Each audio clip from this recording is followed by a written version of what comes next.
Moin Moin, hallo und herzlich willkommen zu einem neuen Video hier auf meinem Kanal. Heute gibt es wieder eine Runde Shakes and Fidget und heute befinden wir uns mal wieder auf dem Main. Ja, nachdem wir jetzt die letzten paar Tage viel mit dem Druiden uns umhergeschlagen haben und ihn mal ein bisschen hin und her getestet haben, sind wir jetzt mal wieder hier auf dem guten alten Magier, meinem Hauptaccount.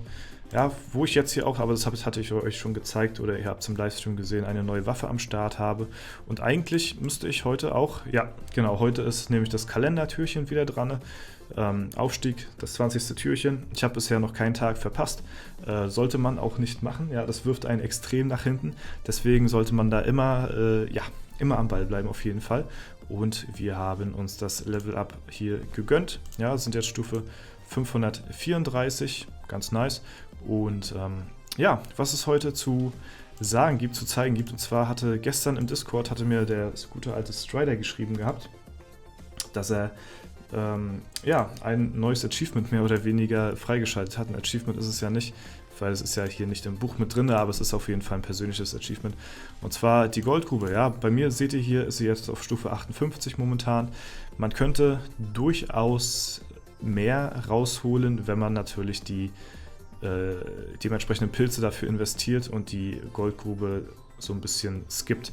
Die könnte bei mir auch schon höher sein, ja, weil man hat ja eigentlich genug Ressourcen immer am Start und ja, also Ressourcen hat man nachher wirklich im späteren Level wirklich sehr krass im Überfluss, sowohl in der Unterwelt als auch ja, hier in der Festung und so weiter und so fort. Ihr seht, ich bin immer am Cap und deswegen ist das wirklich nicht so wirklich das Problem, sondern halt ja, die Pilze. Ne? Aber die Pilze sind ja eine unendliche Währung, die man sich immer wieder neu verschaffen kann. Deswegen ist es von daher auch kein Problem, wenn man denn diesen Deal abschließen will. So, und zwar hatte der Strider gestern im Discord gezeigt, dass er seine Goldgrube auf Stufe 100 hat. Oha, das ist ganz schön groß, das Bild. Wir machen das mal so an der Seite hier vielleicht. Dann könnt ihr das sehen. So. So sieht das aus. Die Goldgrube auf Stufe 100. Er ist jetzt momentan, ich weiß gar nicht, was er jetzt im Level ist. Sehen wir ja hier 544 jetzt zum aktuellen Zeitpunkt. Er wird wahrscheinlich morgen auch noch ein Level-Up sich einholen. Er ist ja in der USA. Das ist, glaube ich glaube zu ihm irgendwie, ich weiß es nicht ganz genau, 8 oder 9 Stunden Zeitverschiebung. Deswegen wird er wahrscheinlich morgen 545 sein, denke ich mal. Und ja, er ist soweit der erste Spieler, der mir bekannt ist, der die Goldgrube jetzt auf Stufe 100 durchgepilzt hat. Ja.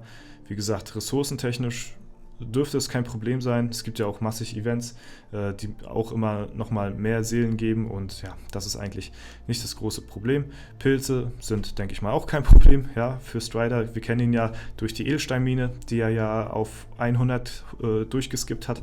Das war ja auch der erste Spieler, der die Edelsteinmine auf Stufe 100 gekriegt hat. Das Maximum, was die Edelsteinmine erreichen kann. Und ja, jetzt ist er halt mit der Edelsteinmine durch und halt jetzt auch noch mit der Goldgrube. Ja. Das finde ich ziemlich heftig. Wir sehen, er ist jetzt mit Stufe 500, was war 44? 544, genau. Bringt bei ihm auf seinem Level die Goldgrube auf Level 100 6,8, 6,9 Millionen Gold pro Stunde. Das ist auf jeden Fall beachtlich, ja. Das ist schon sehr, sehr gut. Ich würde fast, ich weiß nicht ganz genau, man kann, es gibt ja einen Rechner auch dafür, den habe ich jetzt aber leider nicht parat. Da kann man sich dann ausrechnen, den findet ihr übrigens auch auf dem Discord, ja, wie viel Gold man später noch im Level macht, wenn man jetzt zum Beispiel das vergleichen würde mit dem Level von Bad News Run, ja, der jetzt hier, sagen wir mal, 586 ist. Und der jetzt noch eine Goldgrube auf Stufe 100 hat, der verdient natürlich deutlich mehr Geld als der Strider. Ja, weil der Strider eher so ein Goldspieler ist und der Bad News Run ja eher ein Erfahrungsspieler. Zumindest ja, auf ein paar Accounts, nicht überall. Zum Beispiel auf Don Serapio sagt, glaube ich, ja, ich weiß nicht ganz genau, ich glaube auch Gold, aber ich bin mir jetzt nicht ganz sicher. Auf jeden Fall weiß der Strider auch auf jeden Fall ganz gut Bescheid, weil er da hier die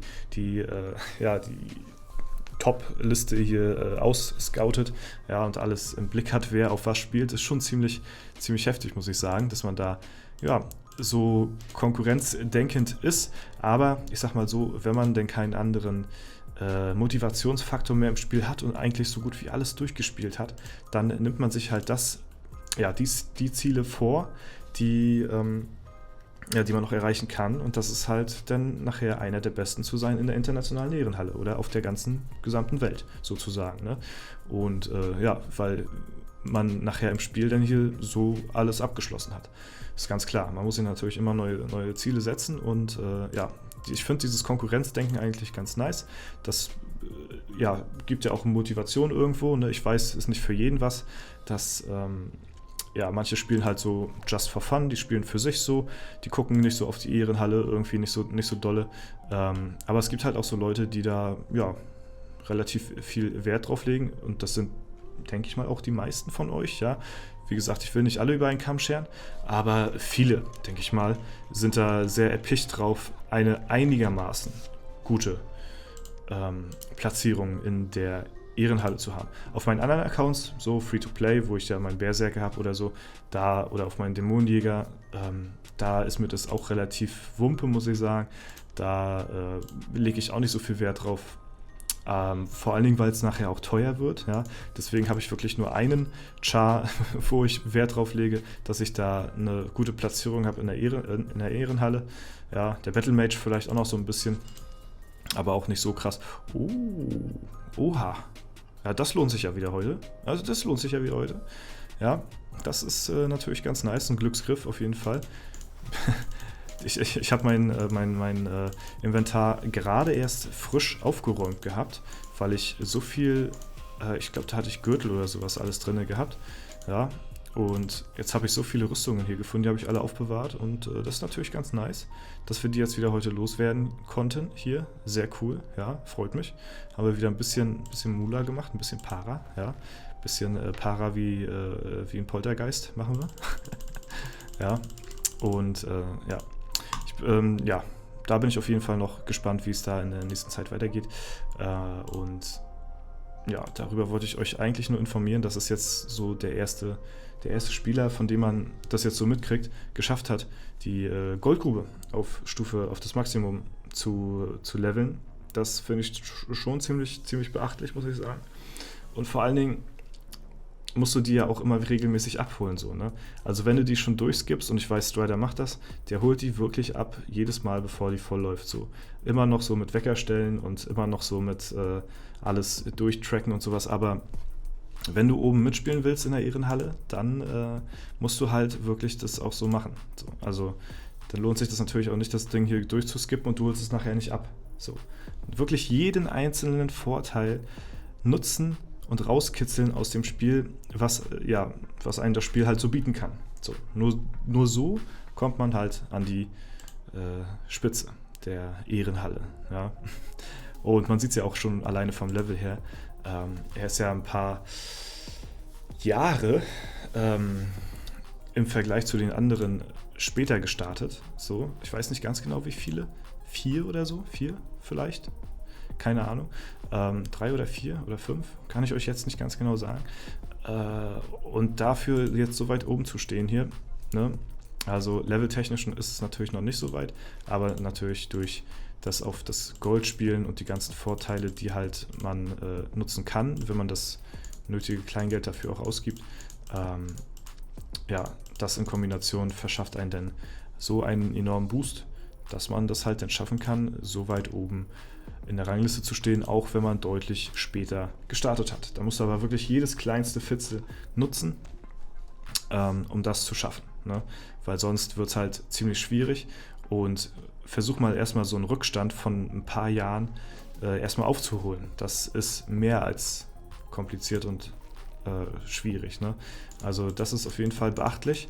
Auch wenn ihr jetzt sagt, ja, ist halt Pay to Win, ne? Viel reingecasht, ist kein Skill, gehört da trotzdem irgendwo auch ein gewisses Know-how dazu, wie man am besten vorgeht, um in der Ehrenhalle möglichst weit oben zu stehen und sich seinen Gegnern auch anzupassen, seine Gegner ausfindig zu machen, zu gucken, wo sind deren Schwächen und sich halt dem Playstyle der anderen so ein bisschen anzupassen und den Playstyle auch mal umzuswitchen.